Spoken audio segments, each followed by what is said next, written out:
അമേരിക്കയും നാറ്റോയുമല്ല, ഇനി ഈ ലോകം മുഴുവൻ എതിരെ വന്നാലും അത് നേരിടാനുള്ള കരുത്തും ശേഷിയും തങ്ങൾക്കുണ്ടെന്ന് തെളിയിച്ച് റഷ്യ നടത്തിയ ആക്രമണത്തിൽ ഞെട്ടിത്തരിച്ചു നിൽക്കുകയാണ് ലോകരാജ്യങ്ങൾ.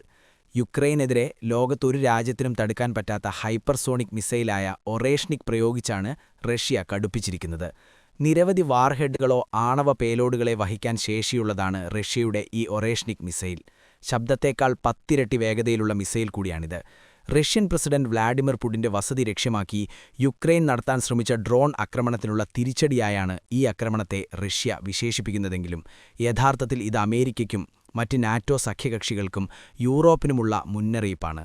വെനസ്വേല പ്രസിഡന്റിനെ തട്ടിക്കൊണ്ടുപോയി ലോകക്രമം മാറ്റിയെഴുതാൻ ശ്രമിക്കുന്ന അമേരിക്കയെയും യുക്രൈനിലേക്ക് സൈനികരെ അയക്കാൻ തീരുമാനിച്ച നാറ്റോ രാജ്യങ്ങളെയും ശരിക്കും ഭയപ്പെടുത്തുന്ന മിസൈൽ പ്രയോഗമാണ് റഷ്യ നടത്തിയിരിക്കുന്നത്.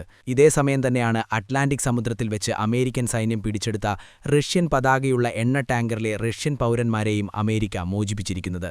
കപ്പൽ റഷ്യയുടേതല്ലെങ്കിലും അതിലെ 2 ജീവനക്കാർ റഷ്യൻ പൗരന്മാരായതിനാൽ ജീവനക്കാരെ വിട്ടില്ലെങ്കിൽ പ്രത്യാഘാതം ഗുരുതരമാകുമെന്നാണ് റഷ്യ മുന്നറിയിപ്പ് നൽകിയിരുന്നത്.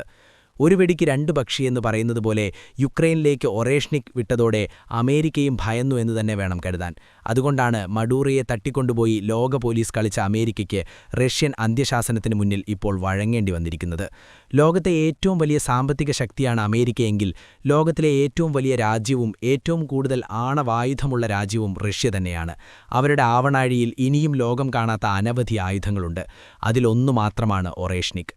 Oreshnik mobile medium range ground based missile system എന്ന് പറയുന്നത് പ്രയോഗിച്ചു കഴിഞ്ഞാൽ ആണവ പോർമുന ഘടിപ്പിക്കാതെ തന്നെ ഒരു ഉൽക്ക വീഴുന്ന എഫക്റ്റാണ് സൃഷ്ടിക്കുക. അതാണിപ്പോൾ യുക്രൈനിലും സംഭവിച്ചിരിക്കുന്നത്. ഇതുവഴി ഒന്നിനും തങ്ങൾ മടിക്കില്ലെന്ന കൃത്യമായ സന്ദേശമാണ് ലോകക്രമം മാറ്റിയെഴുതാൻ പുറപ്പെട്ട അമേരിക്കയ്ക്കും ട്രംപിനും റഷ്യ നൽകിയിരിക്കുന്നത്. ഒറേഷ്നിക് ഉൾപ്പെടെ ഉയർന്ന കൃത്യതയുള്ള ദീർഘദൂര കര-നാവിക ആയുധങ്ങൾ ഉപയോഗിച്ച് യുക്രൈനിൽ ആക്രമണം നടത്തിയെന്ന് റഷ്യൻ പ്രതിരോധ സേനയും സ്ഥിരീകരിച്ചിട്ടുണ്ട്. ഇതിന്റെ ആഘാതം എത്രമാത്രമാണ് എന്നത് സംബന്ധിച്ച് കൂടുതൽ വിവരങ്ങൾ പുറത്തു വന്നിട്ടില്ലെങ്കിലും വൻ നാശം യുക്രൈനിൽ സൃഷ്ടിച്ചതായാണ് അന്താരാഷ്ട്ര മാധ്യമങ്ങൾ റിപ്പോർട്ട് ചെയ്യുന്നത്. നാറ്റോ അതിർത്തിയും തകർന്ന് തരിപ്പണമായിട്ടുണ്ട്. അതേസമയം യുക്രൈന്റെ ഏത് മേഖലയിലാണ് ഒറേഷ്നിക് മിസൈൽ പരീക്ഷിച്ചതെന്ന് റഷ്യ വ്യക്തമാക്കിയിട്ടില്ല. ഇതിനു മുൻപ് നവംബർ 2024 റഷ്യ ഒറേഷ്നിക് മിസൈൽ ഉപയോഗിച്ച് യുക്രൈനിൽ ഒരു പരീക്ഷണം നടത്തിയിരുന്നുവെങ്കിലും അതൊരു വലിയ ആക്രമണമായിരുന്നില്ല. അന്നത്തേതിനും ഇപ്പോഴത്തെ ആക്രമണത്തിനുമിടയിൽ നിർണായകമായ വ്യത്യാസങ്ങളുണ്ട്. മുൻ ആക്രമണം മധ്യ യുക്രൈനിലെ ഡിനിപ്രോ നഗരത്തിലെ ഒരു എയ്റോസ്പേസ് ഫാക്ടറിയെ ലക്ഷ്യമിട്ടതായിരുന്നുവെങ്കിൽ ഇപ്പോഴത്തെ ആക്രമണം നാറ്റോ അംഗമായ പോളണ്ടിന്റെ അതിർത്തിയോട് ചേർന്നുള്ള ലിവിവിലാണ് നടന്നിരിക്കുന്നത്. ഈ മാറ്റത്തിലെ സന്ദേശം ആരെ ലക്ഷ്യമിട്ടുള്ളതാണെന്ന് വ്യക്തമായി സൂചിപ്പിക്കുന്നതാണ്. ഇതുതന്നെയാണ് അമേരിക്കൻ ചേരിയെയും ഭയപ്പെടുത്തുന്നത്. അമേരിക്കയും നാറ്റോയും അവരുടെ ചേരിയുടെ ബലത്തിൽ അഹങ്കരിക്കുമ്പോൾ ബദൽ സൈനിക ചേരി സൃഷ്ടിക്കാനാണ് റഷ്യ ഇപ്പോൾ ശ്രമിക്കുന്നത്. ഇതിലിപ്പോൾ തന്നെ ഉത്തര കൊറിയയുണ്ട്. ഇറാനും ഈ സൈനിക ചേരിയിൽ ചേരാൻ താൽപര്യം പ്രകടിപ്പിച്ചിട്ടുണ്ട്.